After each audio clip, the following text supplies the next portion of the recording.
Hello, thank you for joining me again. Today I'm going to talk about the next book in my Jacqueline Woodson series, and it's called HarborMe. I've got my fingers in it because there are some pages that I don't want to miss. But this follows several students who are put together in a special class. They'll have some sort of special need, and so they're kind of grouped together in this one class, and this book follows their journey of being together in this room. So HarborMe was written in 2018, and it was published by Nancy Paulson Books. It's an imprint of Penguin Random House. So I'll start by reading the inside flap. 6 kids discover the power of sharing their secrets and their stories. It all starts when 6 kids are sent to a room for a weekly chat by themselves with no adults to listen in. At first, they fear this new unfamiliar and wonder what on earth they'll even talk about.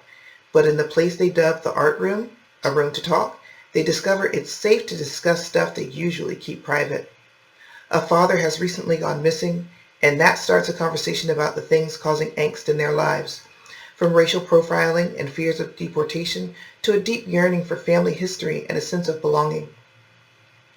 When the 6 of them are together, they find they can express the feelings and fears they usually hide from the world, and together they can grow braver and more ready for the rest of their lives. With her honest, lyrical writing, acclaimed author Jacqueline Woodson celebrates the power of friendship, open-minded dialogue, and empathy. HarborMe digs in deep to show how so many of America's social issues affect today's kids and how they creatively learn to forge their way in spite of them. So, interestingly, I like the end of this last paragraph where it talks about how social issues also affect kids, because I have a cousin who's about 26 or so. And he was having a chat with his mom, and he recently told her that he was kind of just trying to find his way in life, and he's still struggling. And I think everybody in their 20s kind of goes through this period where they're not sure who they are, and they feel like if their parents had just done this, or their parents had just done that, or if they had been given this opportunity, then things would be better for them. I kind of feel like that's a rite of passage in your 20s. Regardless of your upbringing, regardless of your circumstances. I think it's just something that happens. So he was having a chat with his mom, and she was kind of telling him that she did the best that she could. He had a good upbringing, he had good opportunities. Things were not perfect, but what does he really have to complain about? And he explained to her that everything that she went through, he went through too. So as parents, we try to hide things from our kids. We try to shield them from a lot of things. But our children are a lot more in tune and a lot more aware of what we realize. And this book shows that from their perspective. So I really like her writing. It's just really easy to get sucked in, and it feels really genuine. This is what somebody in their teen and tween years would talk about, and this is the way that they process the things that are happening to them, happening around them, things that they see. So it's she really captures the young person's mind, and I recommend these books for adults as well, especially if you have kids in this kind of in this age range, because it may give you some insight into how they're seeing things and how they're feeling things, and it may open up dialogue if you read it together. So I wanted to read a couple of pages as usual. This is from chapter 14. The half moons beneath Esteban's eyes grew darker, and some days his uniform looked like he'd slept in it. He had left the circle completely, sitting on the windowsill and staring out into the yard. One Friday, just as we entered the art room, without saying a word, Ashton and Amari started moving our desks. They arranged them around Esteban at the window. None of us said anything, but Esteban looked up. Then he smiled. So there are things that children understand, and they just do without having to be taught. It's love. They understood that he pulled away because he was going through some things, and while they couldn't solve them, they wanted him to know that he's not alone. And in the simple act of moving their desks around his without trying to force him to talk, or force him to do anything. They just let him know that they're there, that they're in solidarity with him while he's going through.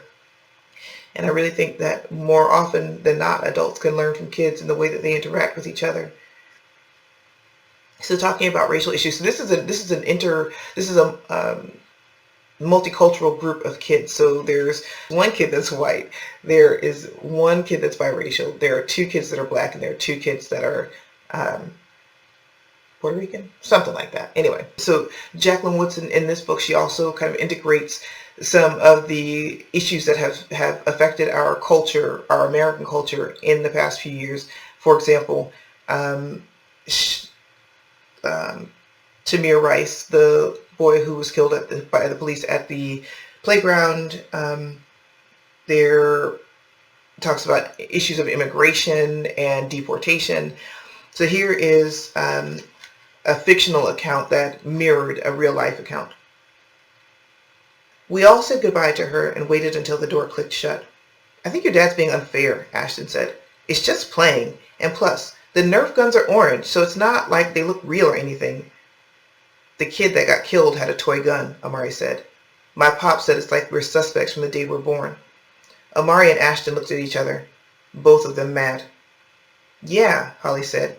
And what about all the other kids we don't even see on the news? Like my cousin who got stopped on his bike and handcuffed. And he's only 13. He was just riding his bike. But the cop said he fit the description of another kid on the bike. How many black kids ride bikes? Lots! Something like that happened to my cousin, Jonathan, Tiago said. He lives in the Bronx, and this cop just pushed him when he was hanging out with his boys. They were hanging by those mansions up by Van Cortlandt Park. And the cop said they didn't live there, but one of his friends did. Plus that cop said they were being loud. But they're teenagers, so duh. Yeah, Holly said, show me some quiet teenagers. So, just issues, everyday issues that we see on the news and we process as adults. These kids, they're seeing our children are seeing them, and they're processing them as well. And a good way to have a dialogue with them, if you don't want to talk about the real life things that are going on in the news, you could pick up one of these books and really, really have some good conversations, and you may be surprised about the things that your child or your young person around you has to say. Here's another perspective. You know how in the middle of the yard there's that huge flagpole, Ashton said, and up at the very top there's the flag? He looked at each one of us and we all nodded. Well, on that first day I got here, I stared up at that flag thinking, this is happening all over America. All over America, kids were walking into schoolyards and classrooms, and the American flag was waving. All over America, kids were saying the Pledge of Allegiance, saying indivisible with liberty and justice for all. All over America, we had memorized this. But did anybody know what it meant? Nah, Amari said. Not really, not back then. I didn't either, Ashton said, but it gave us sameness. I stood in the schoolyard looking up at the flag, and I felt something. Not just like a new kid, not just like a white kid, but I was a part of everybody running and jumping and playing all over America. Not just in our schoolyard, I mean everywhere. I know, right? Holly said. Like thousands and thousands of kids all over the country got decked out in their new school clothes and were all excited for their first day of school. Yeah, Ashton said, like that. But on my first day here, almost every kid seemed to be some shade of brown. I had never seen so many brown and black people. His voice faltered, like he wasn't sure if he was saying it right this time. So many African Americans? And Latinos, Tiago said. Don't forget us. Man, you brown, Amari said. He already mentioned you. Light brown, Holly said. Light brown. I'm not saying anything to be racist, Ashton said. It's just what I remember. I never even thought about my color till that day. Before I even met you, Amari, it felt like everybody was staring at me. Lucky you, Holly said. How's that lucky? Because every single body in this room, except you, had to think about themselves that way already. Like, way before now. The way you felt like you were on the outside of everything, like you weren't a part of it. Well, that's the way a whole lot of people feel every day. Amari and Esteban nodded. It's true, Tiago said. Like the way people sometimes look at me just because I have an accent. And like Amari with the guns. And like Esteban with his papi. Everybody. Even me, I said. The first thing people see is my hair. Then they see my skin. Then they ask, what are you? Holly said. So that was several different perspectives on what it's like to be seen and feel like you're on the outs or feel like you're the only or you're different. So we send our children to school, and they're having these experiences, and they may not share, they may not come home and share what's going on, but believe you me, they're happening and they're having them. So one more page, and then I will move on.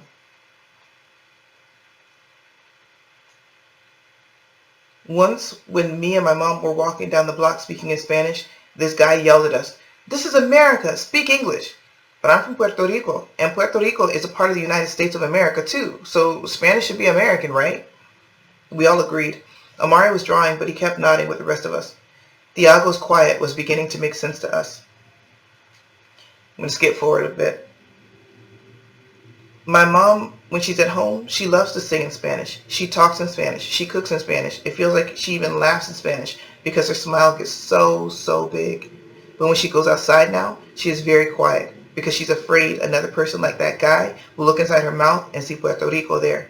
Not the beach or the sparkling blue ocean, not the awesome pastelillos or the quenepas that are so sweet, you can't stop eating them. She thinks they'll see her small town at Isabela where her dad raised chickens, and on holidays her abuela made arroz the old way on a fire outside, and everybody begged for the pegao, the crispy rice that stuck at the bottom of the pot. She thinks people here will say, "Go back to your country," even though this is her country.